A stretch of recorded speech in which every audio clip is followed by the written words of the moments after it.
Happy Juneteenth. Happy Juneteenth. Move. I'm black. Move out the way.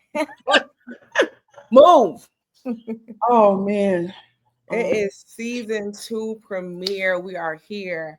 Yes. In the truest form that we can, just living life and jumping in as we had did in season 1. And here we are at season 2. Yeah. And because I really thought that by the premiere of this season, that life would have calmed down. That life never really calmed down though. I'm gonna be honest with you. I don't really got a lot of people that I'm responsible for on a day-to-day basis. So sometimes life be calm. It be chill. Like it be still a little ghetto, but I don't have a problem with that. But like lately, it's been different. It's a different type of like, what's happening? Like, what's this? You know what I'm saying? I don't like the gray glasses with the black sweater. So I'm gonna leave. Okay, I mean you can switch it up. However you know. Yeah, I don't know where the black frames are at the moment. Because I had to do what I hate doing, which is washing my hair, and I'm not finished. And I didn't even detangle it, but my hair is like a whole thing. I had to kind of I'm feeling bare myself. Listen, we just jumped. I literally just came from the carnival, came in the house with a cup of coffee, put some concealer to cover the black circles in my eyes. I mean, I have a hat on, but still, like, I just had to make myself somewhat presentable. So we got caught in the rain, so my clothes, I got drenched. Oh wow, there's a lot going on. So and and I'm gonna keep it a buck, right?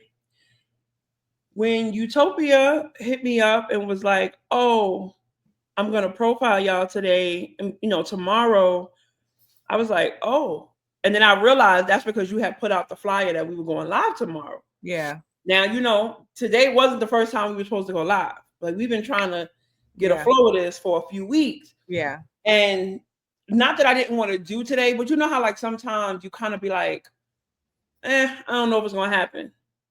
Yeah. You know what I mean? Like, I don't know what's gonna happen. But then, she said she was gonna profile us, and I was like, okay, cool, that's dope. Yeah. But then when I heard it and I heard her do it, I was like, all right. Oh no, yeah, we gotta do it. You gotta be prepared. But also it goes back to like positioning yourself. You know what I'm saying? Because like she's one of my oldest and dearest friends. That's like my sister. Yeah. But we work in very different professional spaces.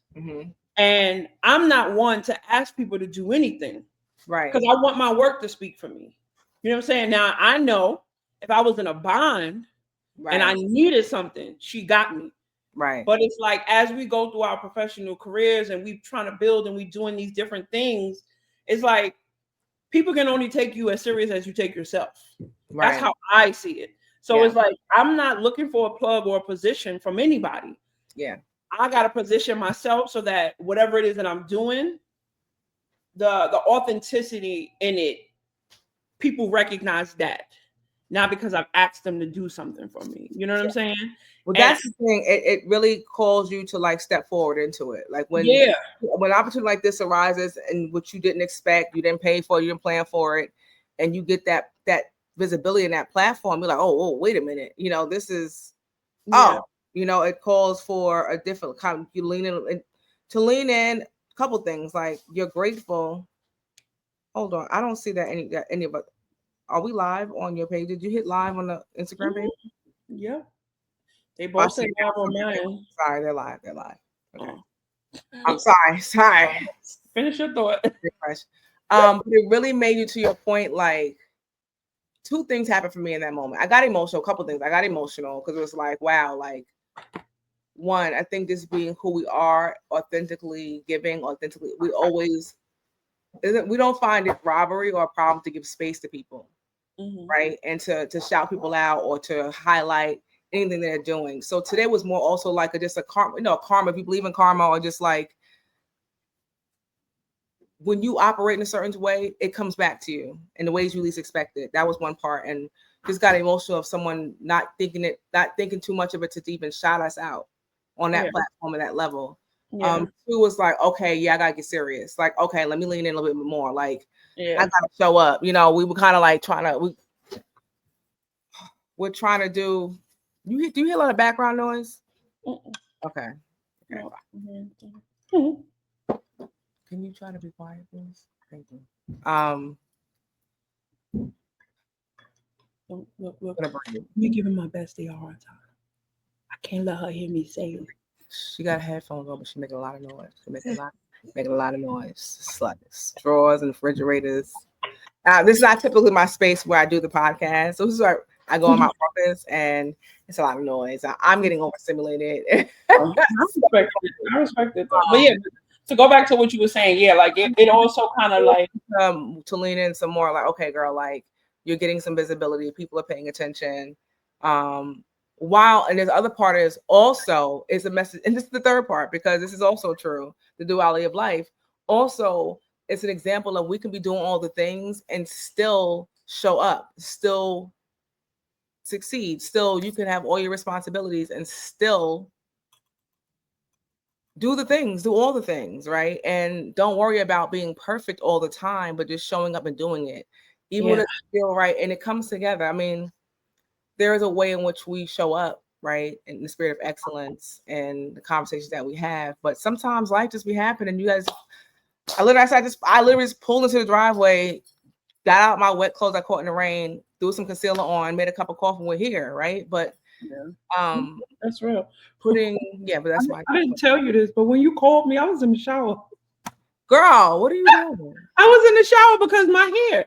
I was trying to get to when I tell you, I'm pretty sure about 45% of my hair is nothing but knots. Like there's knots all in it. It's so tangled because I can't wash my hair the way I grew up. Like I have to wash my hair. It's a whole thing. It's a lot. So I when you called, because I tried to wash it in the sink, but it was still too. I was like, all right, let me just jump in the shower and do everything in the shower. So when you called, I was like kind of like finishing up, and I was like, yo, she worried about being late, and I'm like, you taking your time. I wasn't taking my time. I was having a hard time. There's a difference. I'm sorry. Well, we had it. This is a wonderful intro. Thanks again to Utopia BK on Sirius Radio, Heart and Soul, for shouting us out today. We appreciate you, sis. Your family. We won't kick it off with the intro. Are you ready, Jazz? With the intro? Yes, I gotta come with a theme song. Yo, I had a quick impromptu meeting today about the pod. I'm gonna tell you about that in a minute. And it wasn't planned. It was. I'm gonna tell you in a minute after I read the show introduction. Here you go. Welcome to the H.E.A.L podcast. Join two real life friends and professional women on a journey of self-discovery, growth, and healing. Together, we explore what it means to unpack life challenges, embrace self-awareness, grow into our spiritual practices, and navigate healing one honest conversation at a time. This is not a space for giving advice, but rather a place to share tools, tips, and reflections that have inspired us along the way. Whether you're looking for clarity, connection, or curiosity-driven dialogue, you're in the right place. Let's hold each other accountable with love as we grow together. 3, 2, So my new therapist, she does this thing on her screen at the end of our sessions, and when she does it, like hearts come out. It's so cool. I don't know how they do it, but like, so I don't know, maybe like at the end of the description from now on, I'm going to try to remember to do like the love sign. That'll be our love sign. Oh, okay. How you feel about that? Go ahead, say it. Because I see it in your face. I mean, it's cute. It brings you joy. Okay, let's do it. No, I don't want to do it no more. I'm over you. I'm over it. No, I'm over it. You let the moment pass. That's fine. Also, I was mentioning in my comment section, though, if you come in and join, please say hi. I wasn't looking over at my comment section. I see Ash popped in. If you pop in, just say a quick hey, and say hi. Girls. We can pop in for a second. We appreciate y'all. Season 2, and the theme for this season is what? Now. How what? Yes. What now? Listen. It's a lot. It's a lot. Shout out to everybody in New York that are at the Juneteenth. What is it called? The porch in Harlem. So everybody I know is in Harlem at the porch event. I can't remember. Still cool. So they're not watching us right now. They're watching. That's what I'm saying. They're not watching us, but when they do watch it, because I'm gonna speak it into existence, that folks gonna come. No, it's a couple of them that said, they can't be here now, but they're gonna watch it later. Okay, but so cool. So listen, happy Juneteenth. Happy Juneteenth. I did a midnight barbecue. I brought Juneteenth in with some vibes and some good times and good people. Shout out to Happy Hour Legends, Dre, and his crew. That we did that last night. That was first of all a midnight barbecue. You was grown. I told him, first of all, we are over 40 at this point, sir. We're gonna have to have earlier start times. We can't. What are we doing? Midnight. What are we doing? That's that's a dope concept, though. I mean, it is, especially for if you don't have work the next day. And let me tell you something. Like, it was a good time. I brought the sun up. I was like, it's 4:00 in the morning. Like, we had a good time. The DJs were great. The sets were great. They had a DJ. What makes or breaks a party. I don't want to go on this rant because I can go on it because I can't stand a bad DJ. Woo.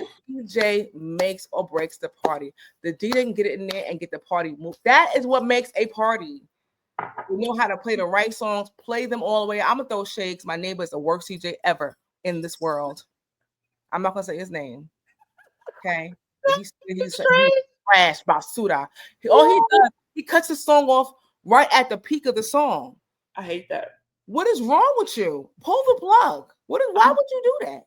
You suck. And no one ever where's your friends? Who are your people? Because you suck. And nobody tells you suck. They don't love you. I ask a question, and this is not to start a age and generation war, but is he older or younger?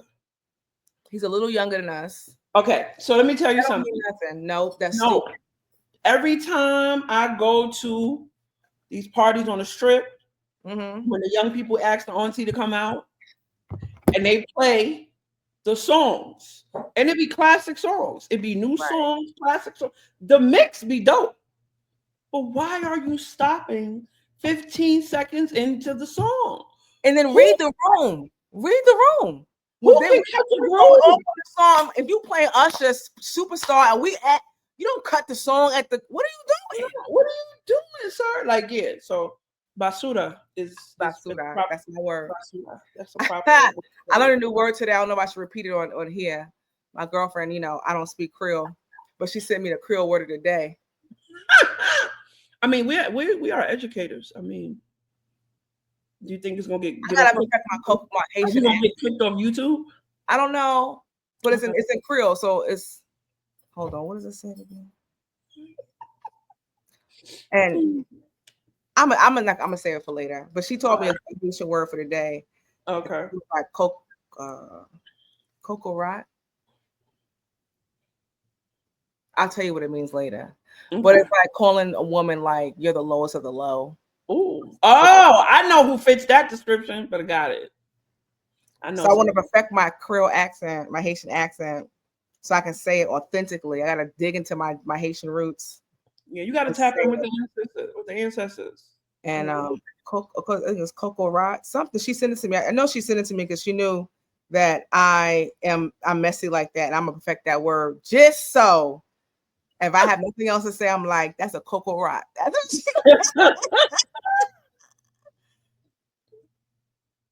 Listen, sometimes you gotta tap Coco Rot. It means the private part of a rat. Oh, okay. Coco Rot. Okay. You gotta send me that. That's so today. So Marla, every time you send me the Haitian word today, I'm gonna share it on my podcast for the week. That's your job. We're gonna work on my Creole and expanding my. But she wants some of the bad words. That's fine. That's fine. That's fine. Yeah. So, when we had ended season 2, season 1. Sorry. When we had ended season 1, I had reached out to my friend who actually produces podcasts and audio. He does this for a living. So I had reached out to him and he wasn't responding. And that's not like him. So I was like, I know he had a lot going on. He had a death in the family. So I gave it some time. And then I hit him up on LinkedIn. Come and find out he didn't got a whole new number. Okay. And I was texting the wrong number. Didn't realize I had 2 numbers for him. Okay. So today he happened to hit me on LinkedIn, and I was like, "Oh, I'm about to take a nap because I got to get ready for my show tonight." And he was like, "Oh, like how's it going?" I was like, "Oh, it was dope." So then I told him about what happened with with Utopia today. He was like, "Oh, that's fire." So I was like, "I'll send you the YouTube page." And I was like, "Yo, I had hit you up because I wanted to get your rates." I was like, "Cause me and my me and my co-host slash friend, you know, we want to be able to get the videos up, in a timely manner, and just kind of curate them and make them more polished. And that ain't our forte. Like we can talk for hours, but I don't want to do this." So he was like, "Oh, okay, cool, no problem." So I sent him the link, and he was like, he'll get back to me in a few days with some rates and stuff. And he was like, "You got a budget?" I was like, "No, we don't got a budget, but if we can't afford it, we'll tell you. We ain't gonna waste your time." Oh, we know what to work towards. Yeah, like that was took the words right. That's what I said. I said, "And if we can't afford it now, we know what to work towards." Exactly what I said to him. I was like, "Yeah, so don't." I was like, "I ain't asking you to do nothing for free. You know what I'm saying? If you want to give me the, that's fine. But if not, let me know what it is." So I'll keep you posted on that. So hopefully, because this MacBook right here, oh girl, need to get cleaned out. I ain't got no space. Okay. Like the space on here be crazy. Well, yeah, Season 1 definitely taught us that it's a lot of work going into what happened. Oh, everything went dark. It went to night mode. Season 1 taught us the work and the consistency that goes into like the it's a real work, like not just doing a podcast, but then editing it and then getting clips and then making sure I was trying to post 3 times a day on top of working on top of a home. And so it's a lot. I mean, it's a labor of love, and it was definitely rewarding. And that Season 1 was so therapeutic in so many different ways, and it kept me focused. And really, my goal was this year is to really invest in myself and do the things that I want to do for myself. And for both of us, like that was for both of us. Like we had so much going on. You have to feed yourself. You have to give yourself the space to do the things that you love to do. I was talking to my girlfriend yesterday. We're going to go on a rant. Well, we was talking, even this morning, it was this morning. Shout out to Adora. We was talking this morning about like moving past the blocks. Like we have no problem doing things for our jobs. We know we're behind a name, but where's the block that we're unable to do things for ourselves, put ourselves out there? What is that block that keeps us? Sometimes it's the fear of it's a vulnerability because we're behind a brand. Mm-hmm. When you are the brand, that's a different level of exposure and vulnerability that calls for, and it's uncomfortable. But like my son, who is a content creator, always tells me, "Ma, just do it. Whatever you feel, do it." And I've been seeing the results of when you just do it. And even now with this podcast, we're just doing it. We know we want to talk about. We have a an agenda, but we're still just doing it. Yeah. A lot of times I talk to my stories today talking about like I did a typo when I shouted out Utopia on Shine Us Out her radio show. I wrote what I went to write was "this happened," and I wrote "this is happened." I was like, my typos don't let me be great, but a couple things. Typos and errors don't take away from your greatness. It doesn't mean you have to stop. And I remember I was talking to my mentor. I'm going to share it. I'm in the process of writing a book, right? And I have a mentor, and he's also my writing coach. And I said, I read this book. One of the biggest things I'm fearful is of errors. He said, errors shows humanity. Errors show you're human. And, there's a book I recently purchased from someone who I admire, and their book had error in it. He was like, right? And it was like, doesn't take away from your greatness. And I just want to take this moment. I said it in my stories.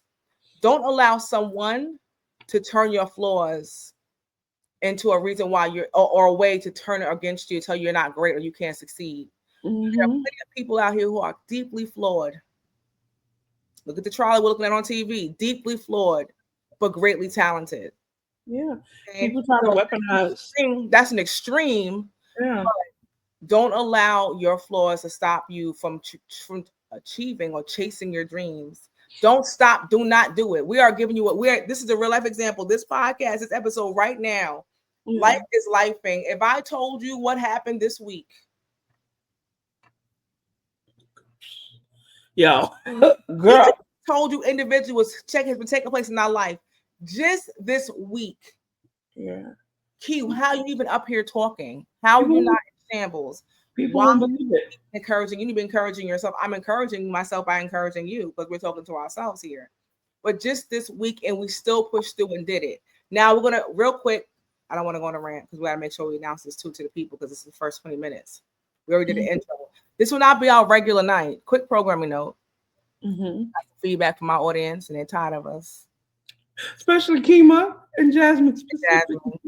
And this is holding, the name of this podcast is holding each other accountable with love. It was tough love, but it was love, right? They was like, y'all need to figure out tonight what y'all gonna do and keep it right. Listen, the first time we went live last week was an impromptu kind of check-in. Tonight we're doing our premieres Juneteenth. But going forward, we'll be going live on Monday nights. I just want to make that quick programming note. We'll also put a graphic out there to keep you all posted. But today was just like, it's Juneteenth, we home, let's do this, let's kick it off. What other way than as we're celebrating freedom, that we come on here and we exercise our freedom and celebrate our Blackness on this night. Yeah. Absolutely. No, that's real. So you like how I tied that in? You like how I did that? You like how I did that? I like how you did that. I like what you did there. It's also too like about like, you know, talking about like freedom, and it's like the historical context of Juneteenth also talks to like delayed freedom, right? And to like and our own liberation as a people. And it's like there's like so much historical context around Juneteenth and like what it really means and like so many misconceptions. But it's like at its core, like Juneteenth is a reverence and it's like a celebration of like and an acknowledgement of delayed freedom. Like them people waited for 2 years. You know what I'm saying? Like they waited for that information, and then it's like, and then the 13th Amendment didn't even happen. Then they had to wait. I think it was like another 6 months, right? And then it's like, it's just so many different layers to the ancestors and the enslaved experience. And it's like, because you know, I could talk about this stuff for hours, but talk, sis. Go ahead. But it's there's a reverence that I have for like acknowledging what has happened and what has transpired, like with our ancestors in so many different contexts. And I remember I was talking to somebody today who like recently did like DNA testing, and it showed them like all the different places in, you know, in the continent that their like their DNA resides, right? And it was they were talking about Benin, and they were talking about Nigeria, and Mali, and all these different places, and then it just speaks to the vastness of Blackness, the diaspora in general. And this is like when we were starting the podcast and we were talking about like, you know, what was going to be our foundation. I don't know if you remember, I was like, I don't want our podcast to ever become like a place where we are a part of like the divisive conversations when it comes to like men and women or just cultural divisiveness, right? Because at the end of the day, like we all need each other. When it comes to like liberation, when it comes to like the idea of, you know, being an abolitionist and really like divesting from all of the foolishness in this country and the social constructs and stuff like that. Like sometimes I just get overwhelmed because I just be wanting to be like, yo, my nigga, you ain't got to do it that way. You don't got to do all that. You know what I'm saying? Like somebody already bled and died for you. Like people sat at like, you know what I'm saying? And I don't really talk about this a lot, but like my family participated. You know, like I have like some of my like actual ancestors participated. You know, my family name sits in the Smithsonian Museum in DC, and like I'm really, really connected to this thing. And like Juneteenth is for me, I love the celebration. I love how we celebrate everything. Everything we celebrate culturally be dope. But to me, we're dope. Like we're like just a dope people. And when I say that, I mean all of us. Yeah. Like just everybody in the diaspora, like the way we operate and move culturally. Like I forgot who it was. I think I was talking to Jasmine. Like even when we go, like when we travel internationally, we see other people that look like us and we do the head nod. We don't know where them people from. Nope. We don't know where those people from. Like we have things that we have created culturally that are global. Yeah. And it's like it's always these conversations about Black Americans, Caribbean Americans, you know, African American, like, you know, African Americans. Mm-hmm. And it's just like, nah, like we all are from the diaspora. Let's just celebrate that. So I love days like this. And it's crazy how it all kind of like summed up to Juneteenth. Because when you have originally put it out, like we were talking about it, and then when Eunice was like, oh yeah, I'm a pro for y'all for Juneteenth, I was like, oh. And then it started like, you know, coming together and piecing together. Yeah. And you know, I'm just appreciative in this moment and like having the energy to like show up today. Yeah. because I could have thought of, because what's going on over here. And you showed the audience earlier. I mean, we all know. You know, hair, it's tangled. No, not the hair, but no, my life. In your mind, your head? In my mind, like what's going on in my mind, and like everything like everything that I'm trying to make sense of, because I ain't really motivated to do a lot. I'm gonna keep it a buck, but I'm really working on discipline. And now that you've shared that you're writing a book, I'm gonna say this. So I have manuscripts probably for about 4 different pieces of writing, right? They've been sitting around. Those of you who know me, I've done performance, I've done all these things and then stopped. So Kiki starting to write her book has really kind of peeled the layer back, because she's always like, nah, Jazz, we gotta keep moving forward, like everything that's happening. And sometimes she'll be telling me, and she'll be like, you're really ambitious over there. That's a lot. You want to do it? I'll be like, let's just say we're gonna do it, and hopefully we get as close to it as possible. But I just appreciate this space, because getting back into this groove is not really about motivation for me. It's about disciplining myself to take action for me. Yeah. Right. Yeah. Like just disciplining me to be accountable for me. Because I show up for everybody else. We make it a priority and a requirement to show up for everyone else. We have to go to work. We have to show up for our family. We have to support our parents. We have to be there for our siblings and our cousins. But we make what we do for ourselves optional. Yep. And I'll be like, oh, I ain't got it today. Yeah, but this year is like, what if I make me a requirement? Yeah. Shondo, what if I make me a requirement? My God, today don't get me started, because, and that goes back to what I was talking about this week about boundaries, huh? Because we are free, and with freedom, we have the freedom to create the life we want. We can do that with what? Boundaries. You see how I tied that together? Boundaries. And people think that the boundaries are for the other person. No, they're for ourselves. For you. It keeps you accountable for you. Baby, let me tell you how and why. What's the podcast name? Hey! Who's that? You talking to somebody on live? Yes. Oh.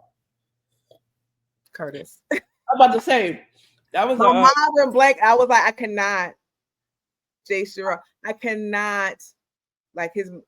I grew up with him, and the name went for a second. I was like, I'm not gonna sit here and say I don't know this man's name, because I know his name. I just said it, but for a minute, I didn't mean to put you on the spot like that. But the way you lit up, I knew.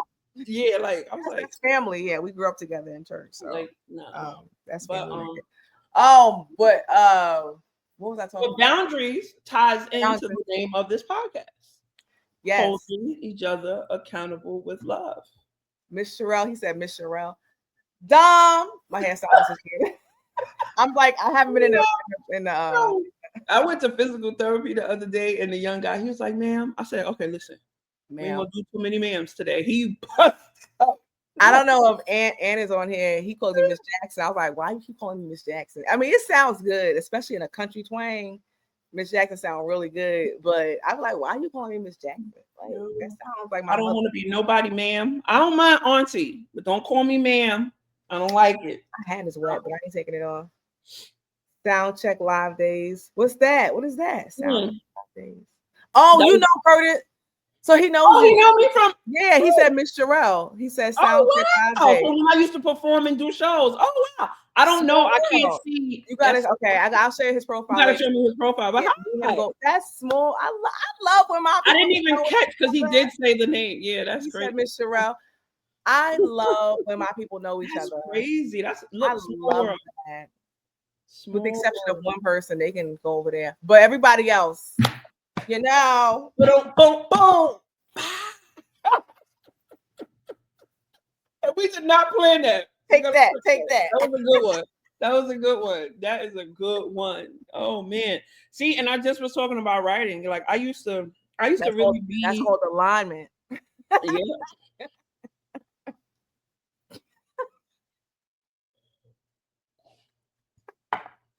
So let me tell y'all something about Kiki. So first, two things, because I don't know, some of y'all might be here for the first time. I'm not sure. Most on my live know me. So if you notice in the background, it's still daytime over here.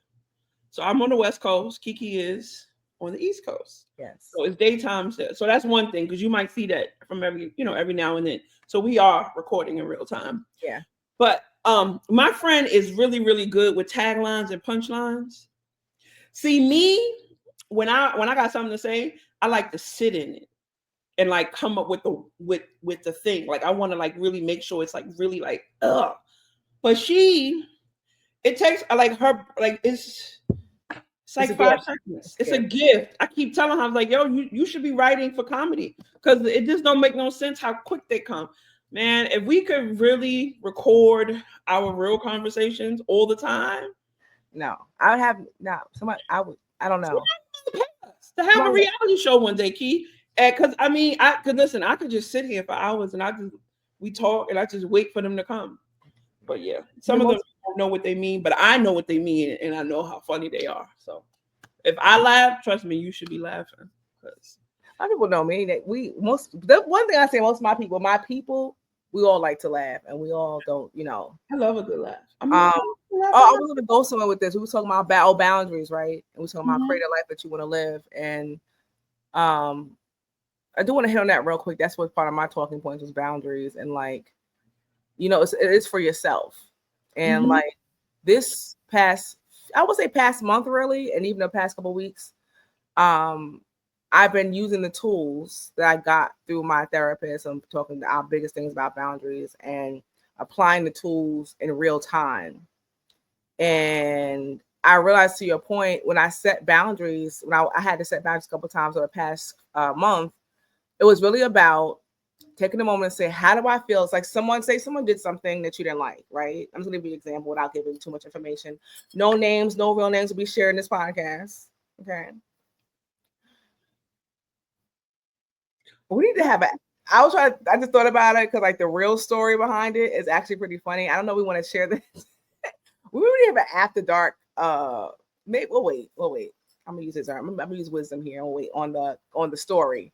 But if somebody does something while you're engaging with them that makes you uncomfortable, and you need to communicate to them that makes you uncomfortable. For me, Jasmine will tell you I'm probably too nice.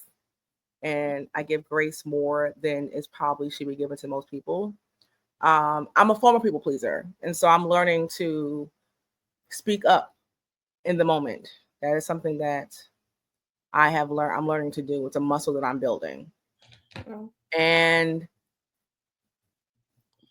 since I'm coming from a place where I used to be reactionary, a lot of times it wasn't just really about setting a boundary. I would just react and blow up, right? And so this past month, I found myself in a situation where I was highly offended by something. And I was just like, I gotta go. And I just shut down more than anything. I just like, you know what? I'm gonna go. Have a good night.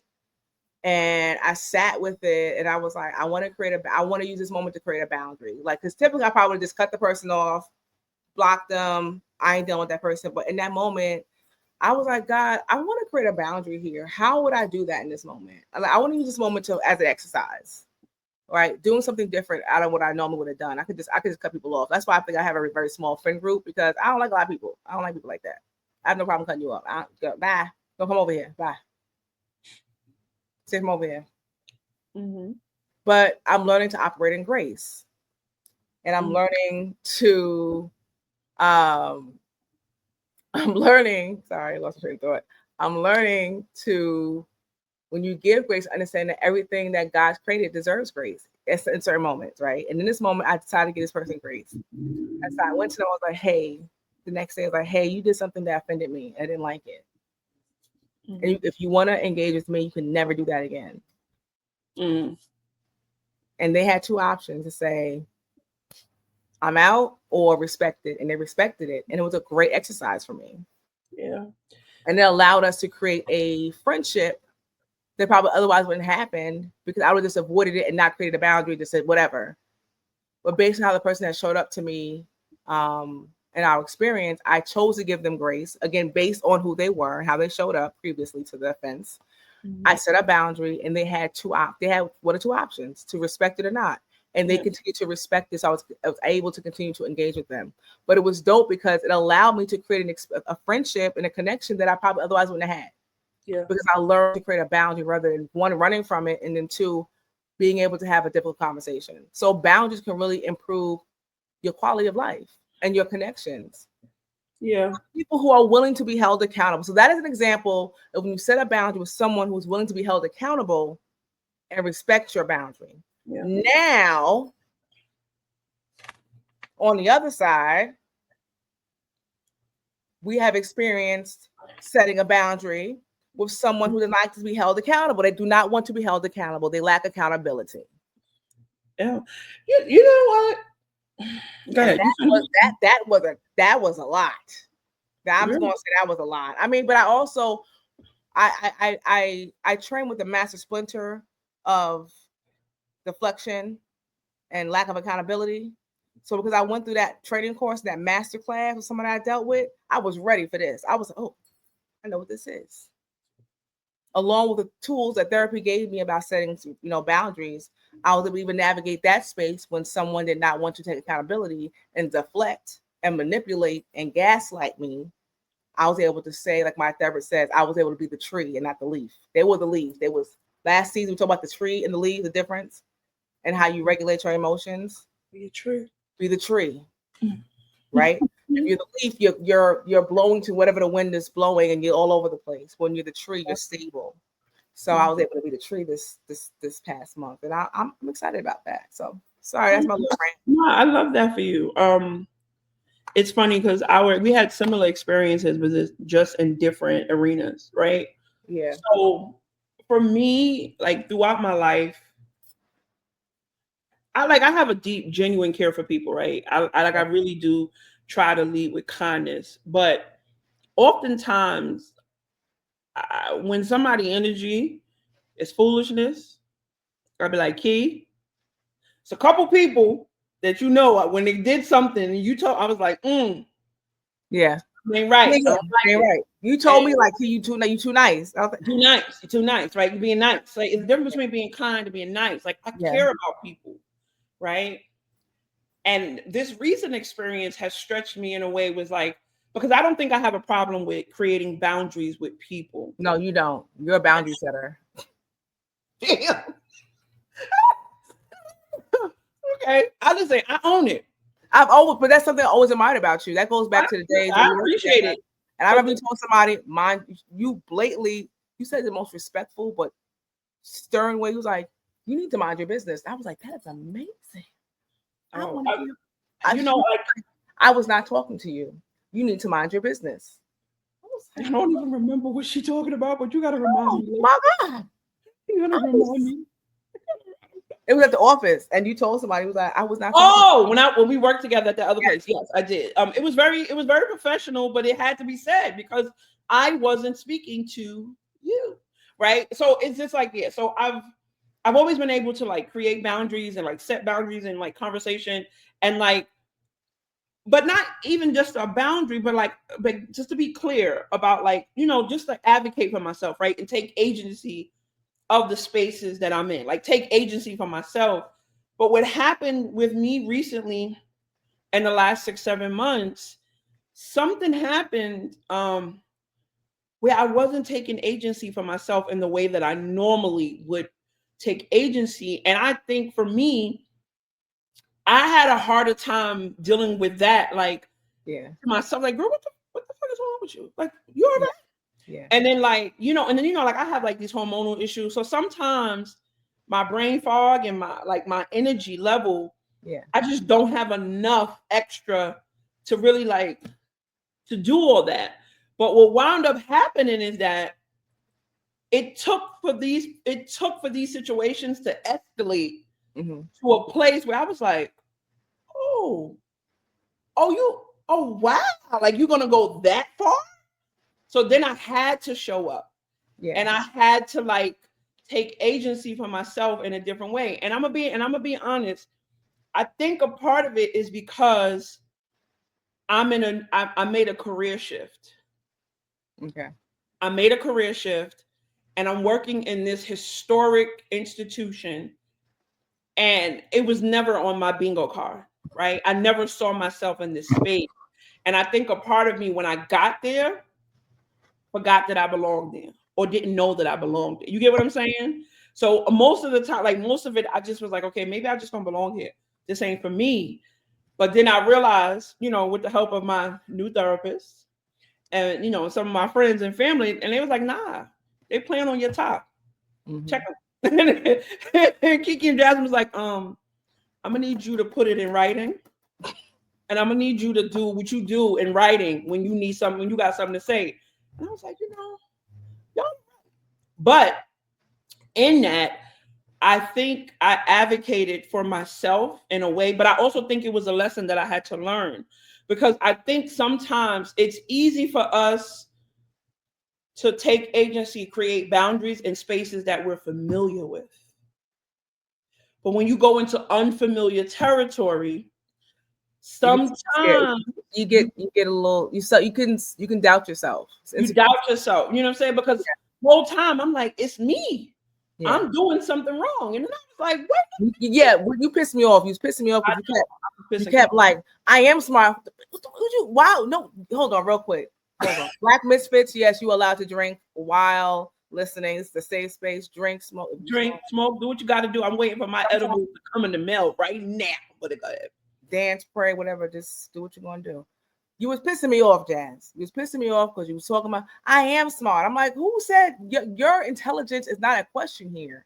I was questioning myself. You was being mistreated, and you were being mistreated. Yeah. You were there because you were qualified. You were to be there. Yeah. Your qualification and your capability was not in question. You was like, who said that? Don't piss me off, because no one talked. No, that's not what the issue is here. Yeah, that's hilarious. This person is not. Really was though. Yeah. I said, if you talk about your intelligence one more time, I'm gonna book a flight myself.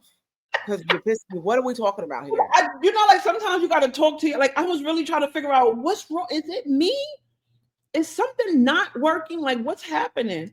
So Black Misfit said, do you think we allow? I need you to hold on real quick. I'm gonna get to this, Jasmine. I need you to start monitoring I need you to switch your screen to start monitoring your comments. I was looking. Everybody said nothing. Okay, just want to make sure. No. Nobody said nothing. So the question is, do you think, and I'm going to answer this, do you think we allow our boundaries to be stepped on due to the want for more? Yes. Absolutely. So I think sometimes we don't enforce it, or we don't give it because it's a fear of missing out.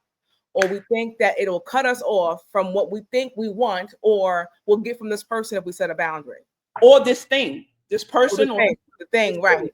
Yo, so absolutely. Yeah. And you're afraid they're going to shut down by them or whatever is going to shut down if you set a boundary.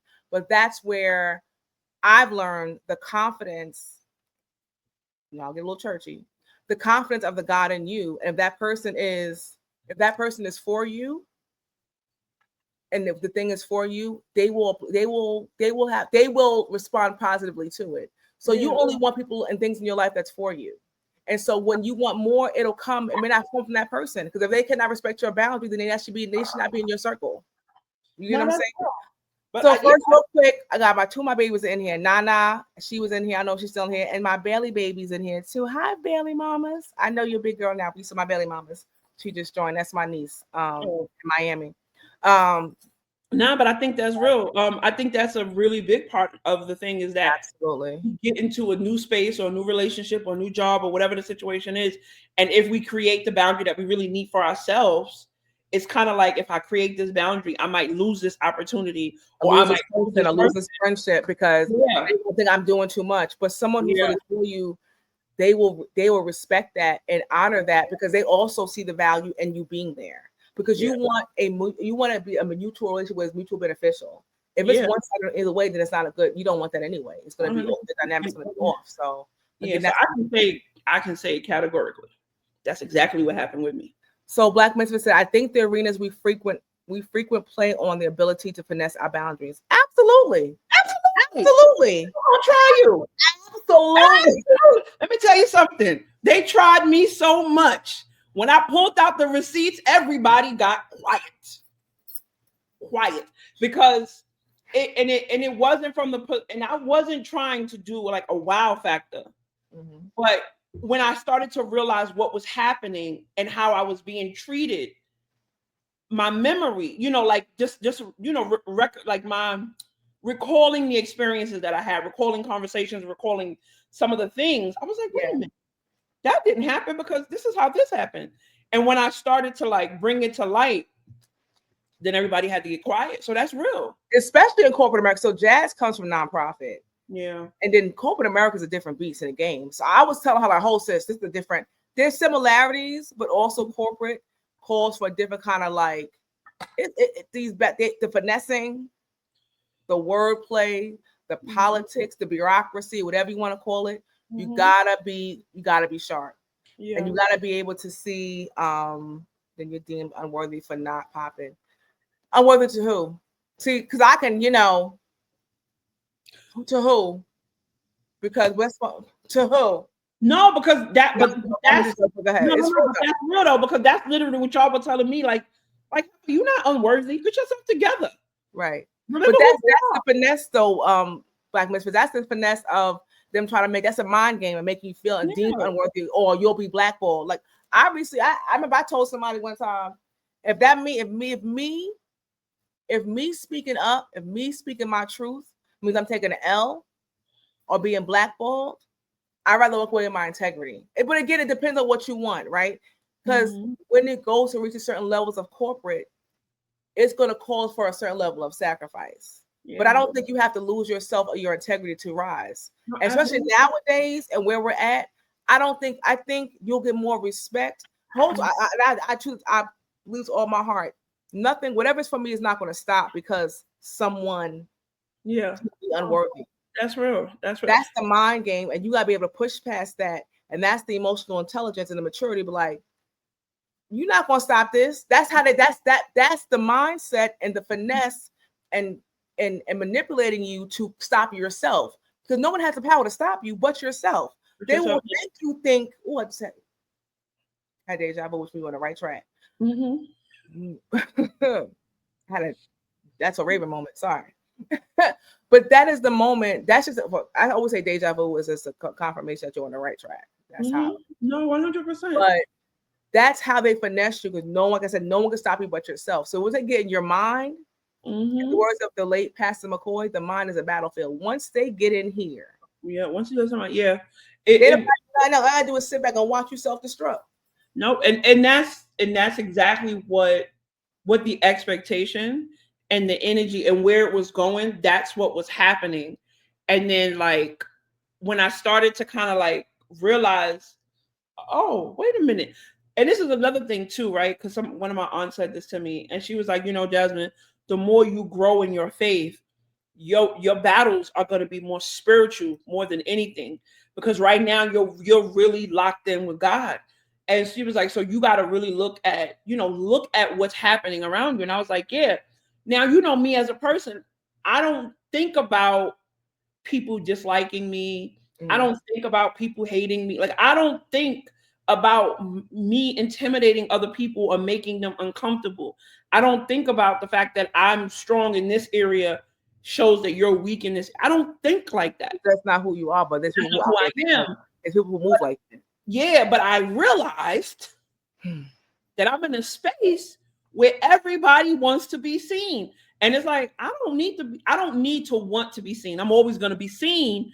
But because that had always been my experience. So validation is not based on your role. Your validation is who you are in this world. And it's just like people, their identity is tied to their job, to the thing, and I'm like, their title. I'm like, I got a whole life outside. That's where we different. Yeah, I'm like, this work is easy. Like, this is cool. Like, this is easy. Like, this is easy. People make it hard people make these things hard. Yeah, they make relationships not hard. They make it hard by how they do things. Yeah. By being, like you said, it's being probably like we're not saving lives here. This is glorified administrative work. What are we doing? Like, what are we really doing? Oh my gosh. When I said something like that in one of the meetings, and they're like, well, you make administrative work seem so minuscule. I said, that's not what I said. And what I said was, it's Monday. That my role is management with administrative parts, but I'm not an administrator. I'm not a personal assistant. That's not why I'm here. I'm a manager. Those roles are very different. And I need us to like be mindful of that. Child. Be mindful. Be mind. Oh, telling somebody to be mindful in a workspace, child, they get so mad. I remember one time recently I told somebody, your empathy is very performative. That deserves an Ooh, I have to say. Let me tell you, she told somebody at her job that their empathy is performative. What? What? Because listen, if I'm telling you words, if I'm telling you that call for this. Look, Jazz, that call because it's like if you pull me into a meeting and you ask me how I'm doing and am I having any challenges, and I then you're the abuser, and you're the abuser though, coming from the abuser, and then I express to you what my challenges have been and what are the connections, and then you spend 15 minutes telling me about how this impacts you and all of these grand things you want from me, and you get emotional. Oh no, ma'am, your empathy is performative. I don't understand what's happening here. But I don't like conflict. I don't like back and forth. But I'm very comfortable having uncomfortable conversations. Yeah, I'm really cool with having uncomfortable conversations. It's funny because I met this dude recently on Kiki got me on dating apps, y'all. Whoa. Don't do the whoa. Don't do the whoa thing because you encouraged it. How will we get here so quickly? Because I'm about to say that was a switch. Okay, yeah, I'll be on the apps. One app, only one app. I said you be on the apps. I said you have me on the apps. I didn't put your business out there. I said what you encourage me to do. Now you tell your own business. I ain't got nothing to do with that. But anyway, so I've been on this app, right? What is it? Be okay. Be okay. So me and this dude was talking, and he asked me something. I forgot what he asked me, and I was just like, oh, he was like, I think it was like something about what you're looking for, or whatever the case may be. And however the conversation was going, and he said something, and I was like, my only real concern. Oh, we was talking about like meeting people online and not really having a foundation because I'm used to meeting people in person because I'm very personable and very social. Men very rarely approach women in public anymore. Yeah, but they don't approach me at all. Anyway, so the guy was like, so we were talking, and I was like, there's like weirdness and uncomfortableness with that. I said, but for me, everything is a conversation. As long as my physical safety is not at jeopardy, anything is a conversation. I don't mind talking about anything. And he was like, I've never heard anybody say that like that. He was like, I like that.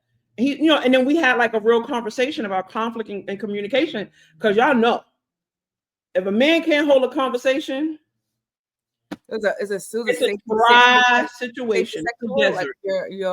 Like it's a desert. It's a desert. Ain't nothing growing here, bro. Okay, Black misfits. I've learned men can lack communication skills, but I have to say, shout out to the fellow that I engaged with over the past month.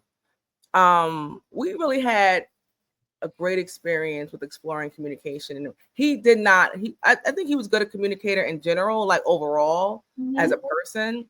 But in relationship, I realized that I think men can get a little clammy when it comes to communication in relationship. And while you're here, I want to ask you a question, Black Misfits. Is that because is it a pride thing that you think men lack communication skills when it comes? I don't think y'all lack it because y'all are all effective when it comes to like work and doing the things and the accomplishments. So, but I think when it comes to interpersonal relationship, but if there's a common interest, okay. So it's like, where are the areas you think men lack that communication skill? And what do you think is the block? Is it pride? Is it like fear? Vulnerability? Like, what is it that it's the it's a vulnerability. Okay. It's a vulnerability part. Vulnerability. Okay. Yeah. No, I think for also the importance is, and this on the woman's side, or just whatever your preference is, your lifestyle could be man to man, woman. That's not my business. Well, my preference. But sorry, God. I'll see because y'all want to know something. I really be on a straight and narrow. Jazz really be kind of like she knows how to trigger me, and I was gonna say something. I'm not. Oh, it's not on me though, because Dad know how to say stuff too, and it'll trigger my comment, and we go down the spiral. Anyway, fear for sure. So it's also important what I'm learning too, because the man that I engaged with for the past month, hey, I do appreciate you though. You're so we could be a friend. Yeah, he's married. Curtis is married with 3 kids, so he's there. But I created a safe space for him to communicate with me. Like I made it safe, and it's important for women to understand that we talked about this last season. It's important for your man, your partner, or whatever your lifestyle is, your partner to feel safe. And to be able to communicate the things to you. Yeah. And be able to I remember, so I'll give you an example. F it, we out here now. We out here, the words of John Hannah. We out here. I don't know how we want to be. Okay. Someone shares something. You just want to create a safe space for someone to come to you, even when the truth could be uncomfortable for you. Because what I'm learning is that we're all human. We're having a human experience. You want to create a space where you can be like, yo, this is what's going on, and I'm scared or I'm unsure. And you both to be able to have a conversation and be like, hey, I hear what you're saying, but I'm having a reaction to this as well. For me, as the person who created a safe space, I'm not mad at you. But when you say this is what I hear. This is what it makes me feel like. And if you both need to take a moment to process and go through the things, that's fine. And what Jasmine helped me learn is it's okay. I process things quicker than others. Is one of the things I've learned in my self-discovery journey. I can very quickly analyze a situation and come to my conclusion. But I have to realize that people don't always process things as fast as me. So it's always good for me to sit on something for at least 24 hours before I say something. Unless it's like an urgent matter, right? So I'm learning to slow down in my response, not my reaction, my response. And let me analyze how I'm feeling. I'm doing a scan. What do I hear? What do I feel? What is my idea? But also giving the person, for me, the man, the space to process. Yeah. Having it in the moment. Because sometimes as women, we want to talk about it now. Well, maybe there needs to be some time and some space to let it, like you say, like Shauna says, 24 hours makes a difference. I was just about to say, shout out to Shauna, because she used to always tell me that. I'd be pissed, and she'd be like, Jasmine, don't. Oh, yes. And so Curtis said, not to have them regurgitated in disagreement. Men do that too, because that happened to me. I cannot stand. And this is why kitchen sink, not kitchen sink me. This is why I don't like divisive conversations, because I do think a lot of the way we communicate socially in the world we live in, I don't think it's always a men and women thing. I think it's a communication style thing, right? And I think, and it's funny, one of my direct reports, we had this conversation about how to take feedback. And it's if someone gives you feedback about their experience with you, whether you agree with it or not, if your first reaction is to defend what you did, then you're already wrong. Yes. You will have already missed the point. I caught myself in that. Remember somebody was like, I thought you did this. And I was like, wait, before I start defending, I said, let me stop. I apologize for offending you. I apologize for hurting you. Now let me go back and say that was not my intention. First things first, now. So Black Mitzvah says, do you champion on not now, or do you find that as a slight? It depends. So there's no black and white in communication. Yeah, I think sometimes not. It depends on the emotion that these things are bringing up, but also that you have to communicate it. It's very important. If you're saying not now, you need to. I think it's important to give the reason why not now, right? And not only why, but when. When. So hey, I need time to process. Again, this person, we're friends, and it was I need a week. Okay, cool. I'm gonna give you this week. Why are you going this week? I'm gonna be over here doing it. Clear communication, very transparent. We're not hiding anything from each other. You know what it is. So I think it's important to explain the not now and why. Say, listen, I'm feeling some things right now to work through it. But you can say, listen, you can sit with yourself and say, listen, is there something that you feel needs to be spoke about right now? Let's figure that out. Yeah. Can we give space to this? But I think it's important to communicate why it's not now. Yeah. And then people have like you said, a time to come back to it. Can we come back to tomorrow? Can you come back to this day? Maybe it's later on tonight. Yeah, I had a rough day. I don't have the bandwidth. And also be able to say, I told somebody also hey, I don't have it today to be in this space right now. Can we just keep it light? Can we keep it? Yeah. Can we come back to this? I think that's important. And also I think culturally, Yeah. When it comes to communication, we are under the impression that communication means you say something and then I say something. That's not communication. No. Communication is effective listening as well.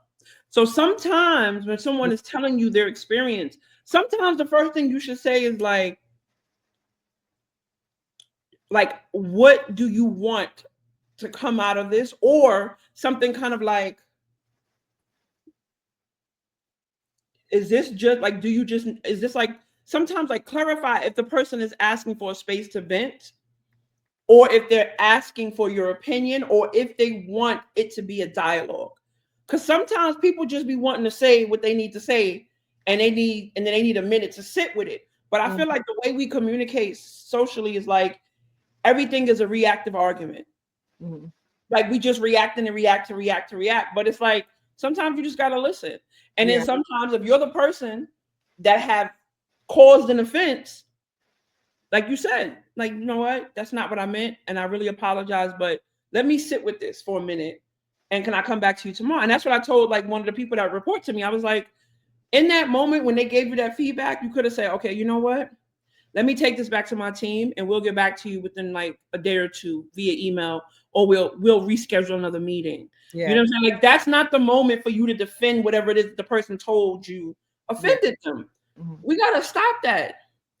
I done sat here for 30 minutes and told you something that you did hurt me, made me cry, made me feel whatever. And then you're going to spend the next 15 minutes telling me why you did it and why it was okay for you to do it. That's crazy. That was a learning for me. Because remember, I used to stop explaining myself. Stop explaining and defending yourself. Stop doing that, because people interpret it as you trying to tell them they shouldn't feel that way. Just first, I mean, if you want to break it down later on, but the first thing is like, hey, I'm sorry. Right. And I think, but also, Jazz, I think like Curtis said, this too, is a level of maturity, because in my experience, even because some people are committed to offense. Even that part doesn't matter whether they're committed to being offended. You have no control over how they. You can't measure impact, but you as a person, you take accountability first. Because whether you agree, like whether you think you did that or not, doesn't matter. So can I ask you what matters is that they're saying you hurt them. Okay, so one part, that's right. You hurt me, so I say I'm sorry. Then they accuse you of something that you did not do. Like they mischaracterize your intent behind what you did. You can't control that. But can you say? But is it wrong to say, I understand why you're upset, but that was not my intent? Absolutely. If y'all have a conversation, because it goes back to what we talked about last season. Nobody can measure impact. Right. And you can't control how somebody responds to your action. Right. So like I had a conversation with somebody, I was like, listen, I'm sorry, but this is still my truth. And I'm also understand how you've seen this, but that's not true. That's not my truth. I understand that you're offended. And so now, because I know the situation you're talking about, and I'm just going to say from my professional opinion, right? This is just my opinion. The conversation is not the problem. Okay. The communication back and forth between you two are not the problem. It's the lack of maturity, as Curtis said. It's the lack of the maturity. And also, this is the biggest thing that people miss with conflict. What is the resolve? Because if you just want to keep having the same argument, you don't want to fix it. You don't want to fix it. You don't want to fix it. So it's like, okay, at what point are you saying, because like if you say, yo, what you did was foul and that shit hurt, and I don't never want to experience that again, and I say, yo, that wasn't my intention, I apologize. How do we fix it? And in your fixing it, you want to remind me again of what we just discussed, then you don't want to fix it, my guy. That's it. You want to keep complaining. Right. So it's like, but you try to change my original, like, but you didn't. No, that's what that's still my truth. I know that offended you, but it's still my truth. But either way, whether it's a truth or a lie, it doesn't matter. What do we do next? What do we do to fix? What do we do next? How do we fix it? If there's no next, then you're stuck where you are, and you're gonna keep having the same conversation. Listen, I tell men all the time, you talking to me? Listen, if I said something that offended you, family, friend, whatever, I don't have a problem with apologizing. But every time we talk, you're gonna keep bringing this thing up, then you know what? That means we've hit the end of our relationship. We can't do this. We can't move forward. You know what I'm saying? Don't tell me you cool and keep bringing it back up. That's not fair. Because you're not cool. So you need to learn to express yourself instead of every time you get opportunity to remind me what I said or what I did. So don't tell me I'm cool if we're not cool. People need to learn the art of letting go. Who? People need to learn the art of letting go. Let it go. Listen, we let go of things when we want to. You know what I'm saying? When it's conducive, when you getting what you want in the moment, you cool with moving on. You cool with letting go. You cool with not getting your desired results. When your communication with me didn't make me bend over in the corner crying, feeling like I ain't shit. Now it's a problem. But you cool with running back to people who already hurt you. You're cool with, you know what I'm saying, with maintaining, like, come on, like, we gotta, like, because this is the thing. I'm really big on this. Don't waver. Like, you know me, Key. I don't waver. If I fuck with you, I fuck with you. I might not be talking to you sometimes because I just don't have the capacity right now. But you know, anybody in my life that I really, really like, it's always gonna be love. But people waver. On Monday, you know, you're a social butterfly. On Tuesday, you hate everybody. But it's like, okay, cool. But which one is it right now in our relationship? Where we at? So Black Mystic said, we lead with complaints, no solution. Solution requires collaboration. And do we really want collaboration? And that's the question we have to really be honest with ourselves, because a lot of times people want to, even in a relationship, women do it, men do it. They just want to get their way. Exactly. You just want what you want. Is that partnership? Getting your way, or really creating a partnership and collaborating to creating a space, going back to the safe space for each other to be our authentic selves. Because for me, like in partnership, I desire a partner who I can be my authentic self with. And we can create a space for each other to be our authentic selves with and collaborate in creating a space where we can be and have and do. Yeah. To all the things, okay? If I slip up and be like, nigga, know that I don't mean it disrespectfully. It's why you had to use that word? Because I had to. Because I had a couple of men tell me, listen, Jasmine. Y'all, okay, fellas. I'm sorry. I told somebody last year, I was like, what did I say? I was like, relax, nigga. I was like, that's not like he listen. Here was the thing. I said, relax, nigga. I thought I grew up with guys. I have a lot of guy friends, so I can be very chill, like, relax, nigga. It wasn't like some disrespectful. It was like, relax, nigga, you doing too much. Nigga, you ain't never talked to me like that before. So here's the thing. Once I realized it offended them, I said, after we off the phone call, I said, hey, that offended you, don't like that. I will never do that again. Right? I will never say that phrase to you again if that really bothers you. No, we cool. But for the rest of the week, they kept bringing it up. I was like, so you're really not cool. Mm-hmm. And it comes back to the boundaries and really understanding what you need. And it's okay for you to say to me, hey, I don't like that word. Don't use that with me. Cool. But did you use it again? I didn't. And did you apologize? I did immediately. Okay, cool. Now, how many times was Black Misfit? How many times is it okay for you to keep bringing up the same thing? If I apologize, you said it's cool, and then you keep bringing it back up after that. Now you said it was cool, so you're not cool. No, so are you joking? Or are you for real? Because I don't like you that. Keep bringing it up. I can't. Like I'm going to advocate for yourself because this ain't it.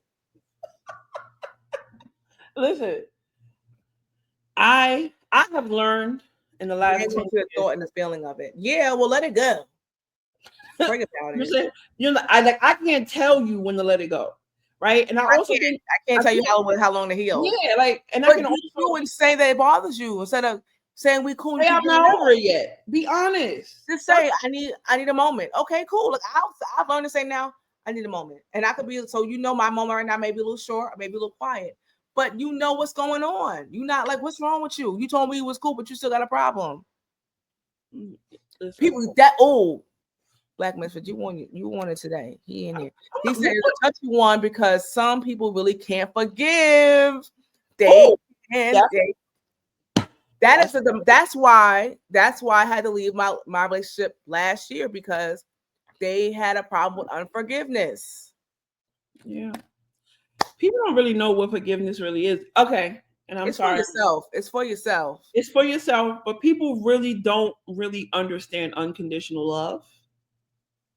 People love you in transactional ways, as long as they're getting what they want, and as long as something that they need is being fulfilled. And the moment you can't be in that thing, now you're a problem. Now you don't love me. Now you don't this. Now you don't that. Hold space for me. You don't hold this. You don't do that.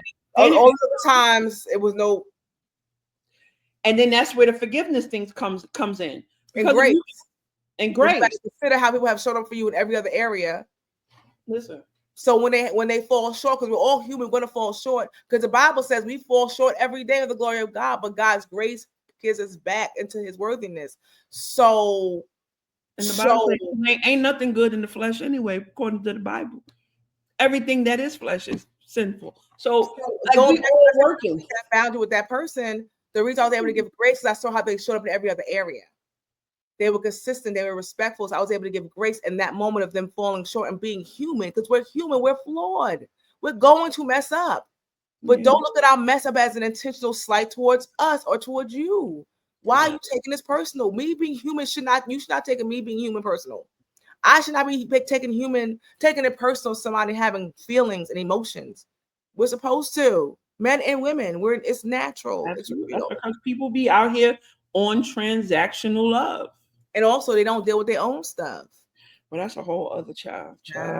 Listen. I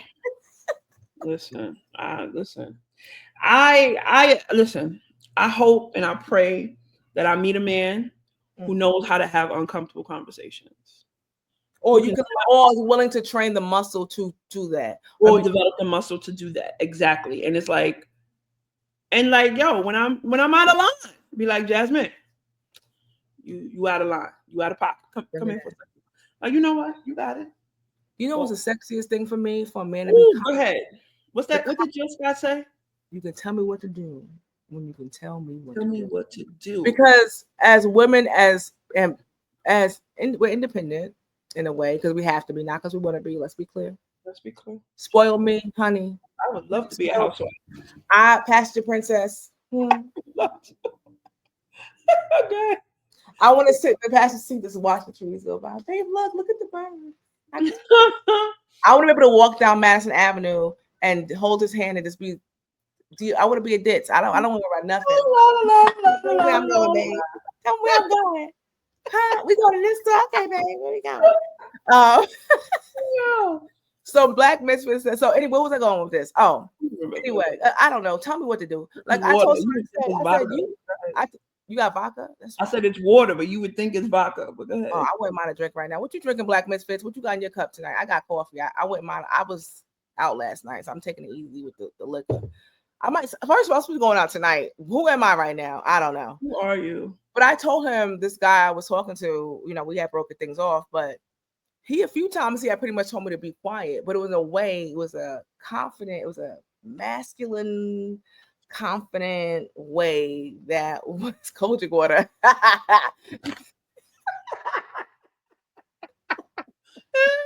That's hilarious. And so when we had one of our last hard conversations, he's like, you said something. I didn't say that. I said, you could have told me to be quiet. You told me to be quiet before, and I didn't have a problem being quiet. Tell me when I'm wrong. Tell me no. Tell me no. We're not going to do that. This is what we're going to do. You right, Big Daddy? Tell me what to do. As long as it makes, for me, you just got to make sense. Because I'm an analytical person by nature. If you make sense, you're not trying to manipulate. I'm going to listen. Yeah, what you mean? So I'm going to go back, because Black Men's, he said, I feel like some people use the slip or the mess up for granted, because at some point you disrespected. Listen, if this again comes down to wisdom and again being observant, and to your point, because after a certain amount of time, to your point, this comes to boundaries. you keep messing up. Now, hello. The first couple of times, okay, cool. Like, because some things, I'll be honest, and this is one of the things that I had discussed with somebody. Some things you can fix immediately, right? Mm-hmm. And some things will require time. But this is something, again, with conversation and transparency. Like, if I'm an anxious person and there's a way I overthink things, that's going to take a time to like train or like, I don't know, like, even being healthy in a healthy relationship. Yeah, but like there's certain things, if it's my mood or my person, something about my personality that I have to adjust and change. Some things I think could be done quickly, like it's a quick, just a behavioral change, and some things are more deep rooted. So it depends on what it is. No, that's real. And where it requires time. Yeah. And patience from the other person, because you like asking a man like, babe, you know, I really want you to work on your health. Or drop a hint, right? Because sometimes you gotta be careful even how you deliver your messaging or your suggestions to your person. You may have to drop a hint and then plant that seed and let it sit there and water it. You can't force somebody to do nothing, even as your partner. So it's like planting the seed and now letting it, you know, there's a book called The Power of a Praying Woman. And it's really talking about women as you're preparing to become a wife and as your wife. It talks about, you got to understand that it's not about getting the immediate reaction or your desired income. Desired income. Thank you, Jesus. Your desired outcome. It's about praying for your partner, planting the seed, and letting God water it and seeing how it will manifest over time. It's not about immediate gratification, as Jasmine's always teaching me about. Again, it requires both people to have some level of accountability. We're going to talk about patience this season. I love Jasmine, tell you, that accountability word. There's 2 words I love. You'll find out from me. Agility. You got to be agile in your thinking. I think I gotta get a shirt or a hat which says agility, because man, accountability. Patience definitely another thing, because that's another thing I've been learning. That patience thing. Ooh, child.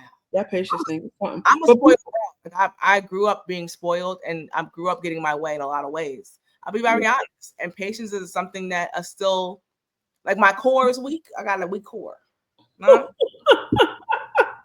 no, that's real. But I think, the other thing with patience too, I think, like for me, I've learned to be patient, not because that was my desired thing. I've learned to be patient because I had no choice. And a lot of times, some of our growth, you said y'all growth, bro. Some of our growth points come out of our own discomfort. Because I didn't desire to be this patient, because I like immediate results. I need to know what we're doing now. Where's this going? I'm a project manager. You know what I'm saying? I'm a planner. I'm an organizer. Where are we going? Like, what's the next step? But I've had to learn to be patient. And what I learned is that a lot of us developed these skills because we were forced into it, and it was a very uncomfortable kind of like a refining. Like you go into this refining system. Yeah. But then over time, I've learned to appreciate my level of patience. Yeah. Because my response to things is different. Because like the impatient me probably wouldn't have responded to the current situation professionally that I was having. I probably would have responded much differently.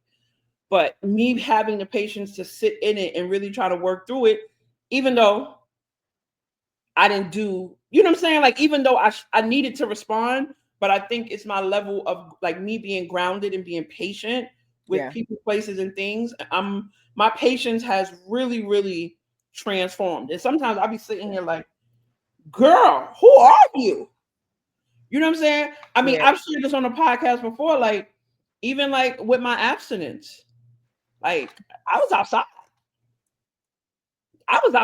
You know what I'm saying? I wasn't around a lot of blocks, but I was outside. That's what I'm saying. I was outside. I'm just saying. And it's like, now I'm in the house, or I'm at the coffee shop, or I'm in the movie theater. I ain't outside like that no more. You know what I'm saying? And I'm fine with it. And you know what I'm saying? One of my exes tried me today. I was like, no, sir. Love you dearly. But we're not spinning no blocks. We're moving forward. If it ain't forward. Somebody said she was. They co-signed that she was outside. Oh, wait a minute. and was. And I'll be 45 in a week. Listen, I'll be lit. am outside. Y'all should never give these niggas money. You let me outside. You let me. See, booed up for the last 2 Yeah, summers. Kiki been booed up for a very long time. I've let me loose. I've been outside already. I don't Y'all done let me loose in summer 2025. Are you crazy? I want to know who she was. Take a screenshot. What's her name? Money. You should never let me lose. What? I'm happy for. I enjoy watching this season of your life. Now I really do. I like first of all, y'all should have seen the outfit she had on yesterday. If you want to see it, go on her stories because it was very cute. You know what I'm saying? I might make a little post about it tonight. You know what I'm saying? But I really do. I like seeing her out, engaging, meeting new people, and having all these new experiences because I've already had these type of experiences. So like at this season in my life, I want something more stable, more concrete. I'm a relationship person. I've been in like 2 long-term relationships, engaged, lived with somebody, like live with 2 people. You know? Like I'm very much a relationship person, and it's very easy for me to get booed up very quickly because why would you not want to get that? They would have wiped you up quickly. I get it, but I'm taking my time. I used to be allergic to that. I told you the guy I was dealing with when I graduated from college. He was like, "Yeah, so maybe now we can start talking about the family." And I was like, "I don't even remember your last name. I ain't have no baby by you. So get out of here." That love thing will mess you up because I was very much like, I ain't having no kids. I'm out here outside. That was my dream, right? My life. I was supposed to be a Jasmine. And then I got pregnant my first year of college. Life, what? I fell in love. Jasmine. I was. Because I was hurting feelings like high school. So I lost my virginity in high school. Okay, I know you waited a little longer than me. We're here. I had my son first year of college, so it was no secret. I lost my virginity in high school. So I was very much on like get them before they get me. I hung out with all guys, so I heard the conversations men were having.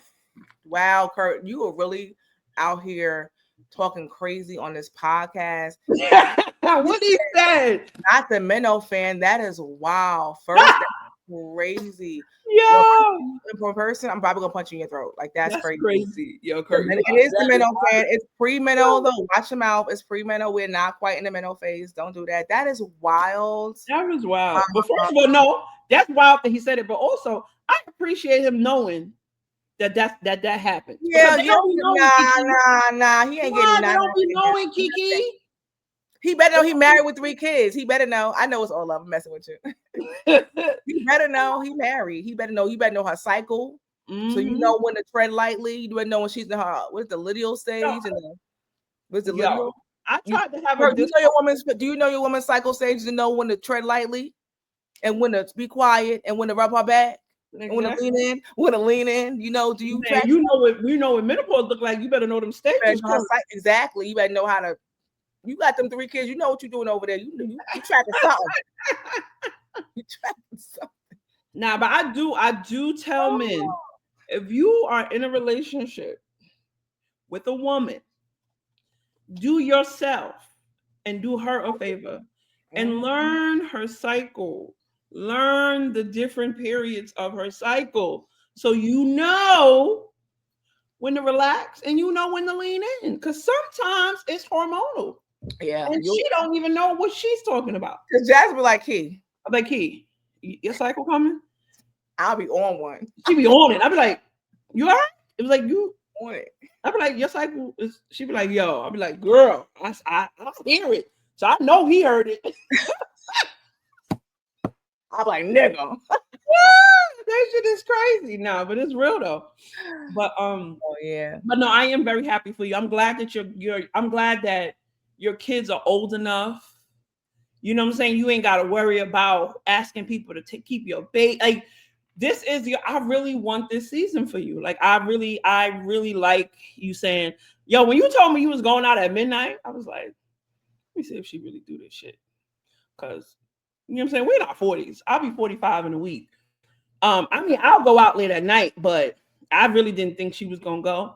But Kiki get mad when you ask her to come out after 8 o'clock. What? And you saw the conversation I posted. I was like, sir, I need earlier start times. You're killing me here. Like, yeah, like I like it's actually a smart idea. It's actually a dope idea. Midnight barbecue, Juneteenth. It was dope, and the vibes are great. Again, shout out to Happy Hour legends. Yeah, shout out to them. I love that. But yeah, I'm curious to see what this summer looks like for you. So now me going outside this summer is me going outside, me being open to meeting new people. With the exception of she don't do dinner dates. Listen, okay, you want to go back here? We can go here. No. You want to do this again? No, we don't. Okay, Just cool. go back Anyway, I have to post. We haven't posted it yet, but we did a preview episode. We'll go back. I'll post it on YouTube. I thought you said you didn't want to go here. I just said let them go. They can go watch the first. What did you hear? What I just said? Are you actively listening? No, I wasn't. Clearly, I said we don't have to. I said we're gonna post the preview episode we did a couple weeks ago, and they can watch the conversation there. We're not gonna go back. We're gonna keep going forward, huh? Don't give me misinformation because I ain't say I don't do dinner. I said I don't do dinner on the first meetup. Whatever. I need to be in the afternoon. That's what I was getting at. Yeah, well. Yeah, remember when we was younger, you'd be like, whatever. I don't care. So. Nah, but I'm really now the young girl's like, what? I don't even what you saying. Why oh you saying I miss working with the young adults, but then I don't. But yeah, this season, I just want to meet a couple. I want to meet a couple dudes and really see if I can connect with strangers. Because all of the relationships I've been in are people that I knew already. You know what I'm saying? And don't get me wrong, I don't got no war stories in terms of relationships. I don't have those kind of experiences, but I do want to have an experience of partnership at this season in my life. Yeah. I'm still young, you know what I'm saying? Still. So Jasmine, right? Other day, I'm talking her business real quick. She was like, oh my God, it's dope to like having somebody to talk to every day and say good morning to somebody. I was like, I love that for you. Yeah, listen, I don't have a problem being vulnerable with people that I'm comfortable with and I know, but like meeting somebody on an app, because in my mind, it's like you could be living a double life. Like I mean, you say on this app, man, we in person could be living a double life. That's very true. That is very true. But I've never experienced. That's what I'm saying. So I don't have any lived experience where somebody I was dealing with was living a completely separate life that I didn't know about. Can I tell you the trick to this? What? Trusting yourself and trusting your discernment and knowing when to move and when spirit tells you. Like, I think we naturally have a way of this is how I've been moving in the space of being on the BLK app, and I've met a few men on there and got to know some people. Is trusting yourself. Trusting your body will tell you when and when not to engage. And I tell you, I go through cycles. Unmatch real quick. I don't like it. It's I match. Yeah. Trust yourself. Trust the God in your environment. So I'm learning. Black Misfits, you're gonna have to start. Now we're doing this now. We here tonight, Thursday, Kurt, but you're gonna have to start this. But we're gonna be doing this on Monday night. So we're going back. I like your engagement. And our regular audience is not here either, but we're gonna get this together Monday nights. Remember, Monday nights we're doing this though. Thursdays, tonight's a special night. He asked a good question. Mm-hmm. He said, if I gave each of you an empty cup, are we ending this about to end this because we're at 1:30? I'm fine. You're the one who was trying to end the cup. A shot to me. It's my truth. I don't want to do 2 hours. I want to do an hour and a half. I really want to do. Okay, just read his question. God. Oh. If I gave hold on. If I gave you each an empty cup and you could only put 3 words that describe you at this moment in your life, what would they be and why? Ooh, sir. You doing a lot tonight. We got some educators or social work. Like, what's these people in the chat? What they do for a living? First of all, what do you do for a living? I know. Don't you work in music? Don't you work in entertainment? 3 words. Empty cup.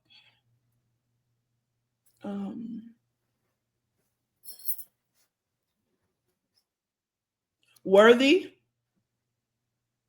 Open. Gratitude. Those would be my 3 words. Clinical coordinator. What does that mean? I knew it. I knew. You see how I knew?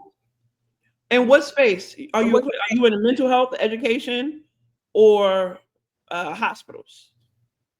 You said a worthy. What was your 3 words? Worthy, open, and gratitude. So I'm gonna go back to, I did my sister circle. Mm-hmm. last week, and I'm gonna go MH. What is MH? What is MH? Mental health. Mental health. Oh, okay. Yeah, I knew it was something. I could spot him. He runs a shelter. Okay. Oh, you doing workshops? Thank you for your service, because that's a Thank lot. you for your service.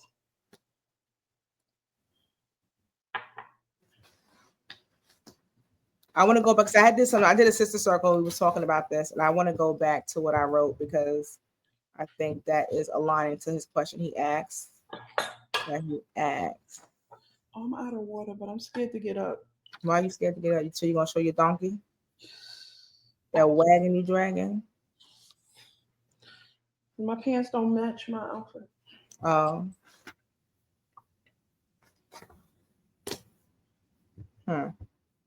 Okay. Let me find this thing. Cause you ready? Cause I got I could share a story while you look. Yeah, I want to be because this goes back to what I was thinking about. I really want to touch on this, so I want to make sure that I speak to it. So while Kiki finds her talking points, so I got an elliptical in my house, y'all, and I decided to get one that's self-powered. Mm-hmm.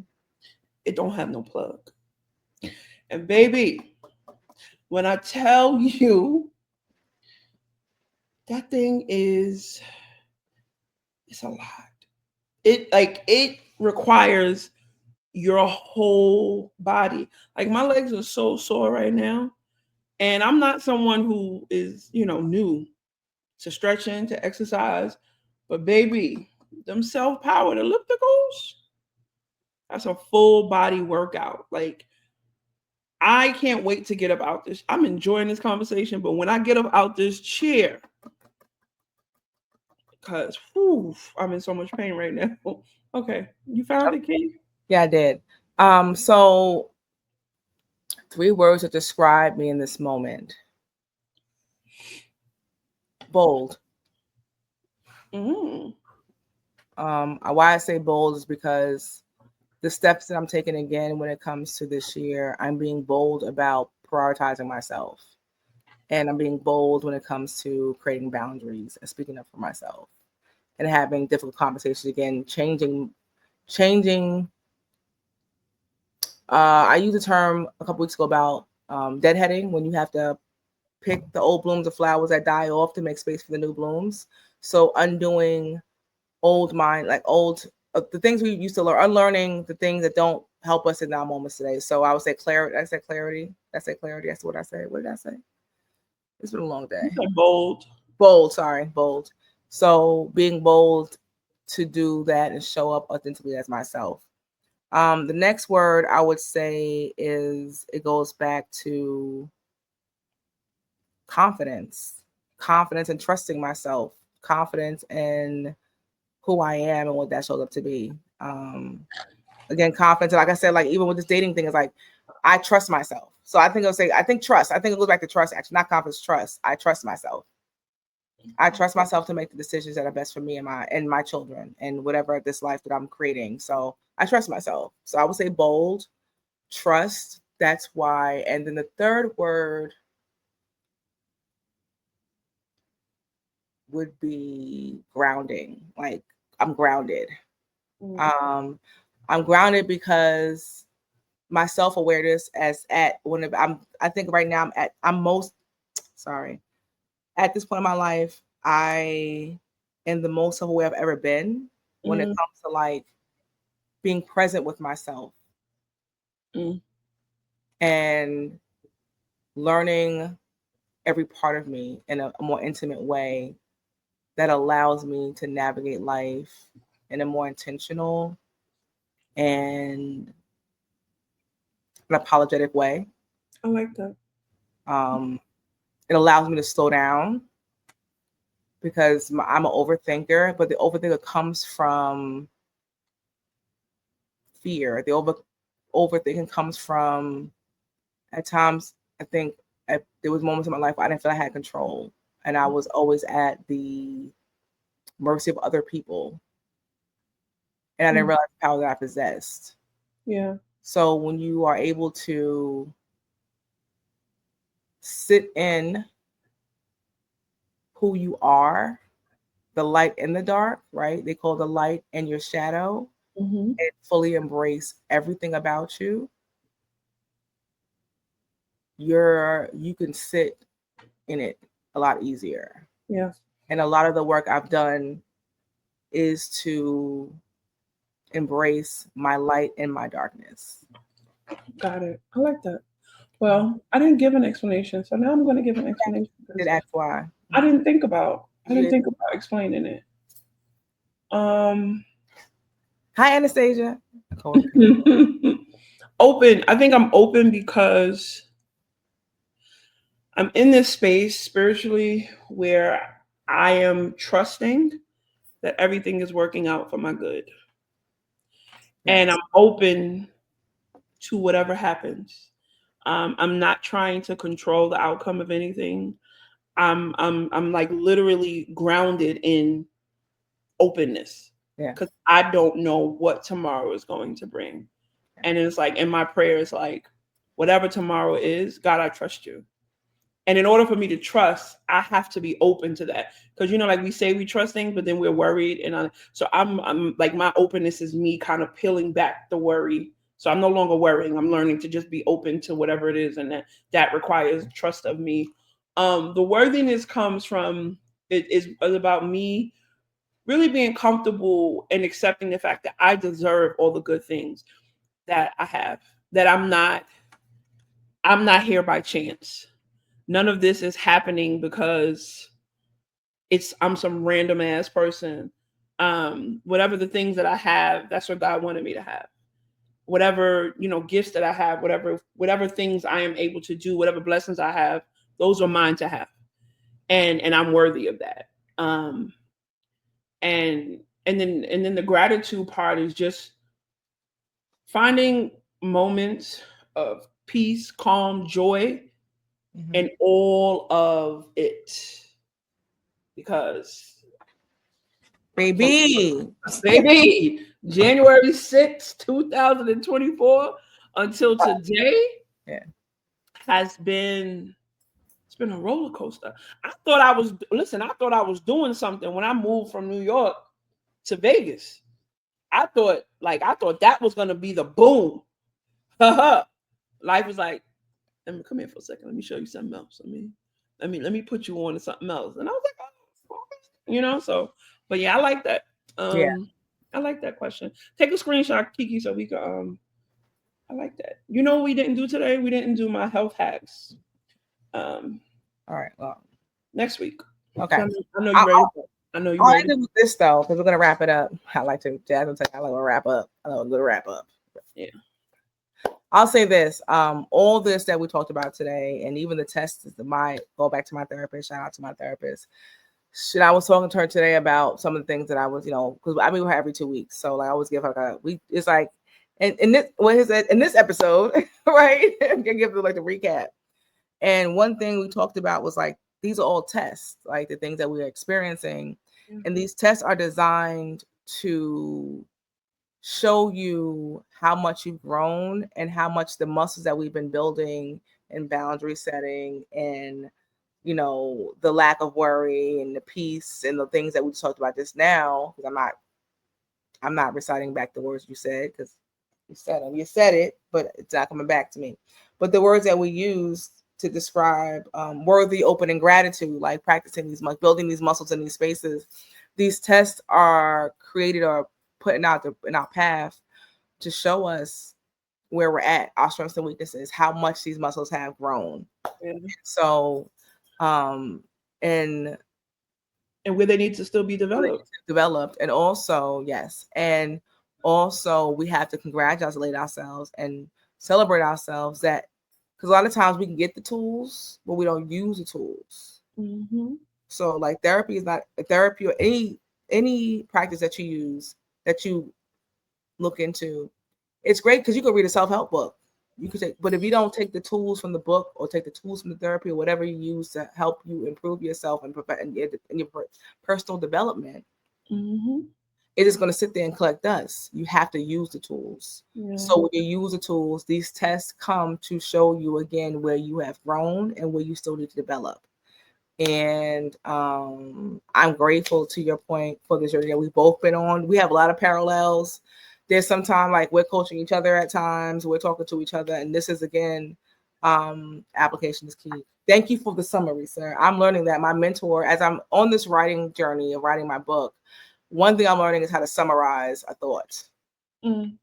And I don't know if I should say this for next episode, but again, just finalizing my last thought. You know, these things that we're working on and building, these tests come to make. What's the word? Say the tests come to make you strong. I don't know if that's actually a word or just a religious saying, because we be saying stuff in the church and it ain't really be in the Bible. Mm-hmm. But these tests are made to make us strong. You have testimony without a test. Right. Like, what? Who said that's ghetto? But I'll leave you with this last quote, because I'm learning this practice of summarizing thoughts into like a one-liner. My mentor is amazing at this. Shout out to Dr. Cameron Jenkins. He's so dope. Jasmine's always encouraged me to sit in my emotions. I'm a one who likes to run away. I like to distract myself. And between you and the garden, was it the garden within, by Dr. Anita Phillips? I'm getting better at reciting words and stuff like that, and names. That book is so good because it talks about really empowering yourself to sit in the emotions and understanding that emotions are meant to come and pass.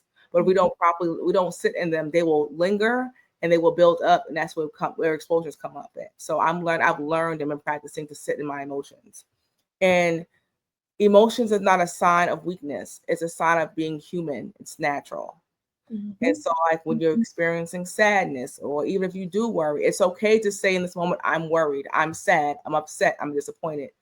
The point is not to sit in it. So I will leave you with this. And this is one of the summaries I came up with this last week. Being sad is an emotion, not a lack of faith. I like that. That's dope. So if you ever find yourself being disappointed, being upset, it does not mean you lack faith or you lack positivity. You're being human and you're experiencing a human emotion. Absolutely. Process it. It's like a wave. Let it come in, let it pass, and keep pushing. Your emotion is not a sign of weakness. It's not a sign of your lack of faith. And that is my jewel for this evening. Thank you. As we end, I'm gonna say this. Something you said about the tools, because I think that's one of the things I've been like having a hard. Like I speak about a lot. Like, damn, like I did this already. But but when you said it, it made me think like the tools are there for us to use, and the more we use them, the sharper we get. Yeah. And the quicker, and we refine ourselves. And it's like a lot of what I'm experiencing now is like, I did this already. So it's like, damn, I got to do this shit again. But the tools that I have are there for me to continue to use, so that I continue to refine myself. So yeah, it had to happen. It had to happen. Well, listen, y'all have a good weekend. Remember, every Monday night we're back here live. What time? We'll come back to you on that. Is it 7 or 9? What are we doing, Jazz? I say 7. 7 is good, because 7 your time, 4 my time is good, because that's a good time. So again, thank you again for joining us on our premiere episode of season 2 of H.E.A.L, Holding Each Other Accountable with Love podcast. What now? And now what? With your hosts, H.E.A.L and Marina Vaughn, aka Jasmine and Kiki. Y'all have a good week. And my birthday is next Thursday, so Cancer season is here. It's coming. 2 more days. All right, y'all. I holla. Bye. Bye. All right, I ended.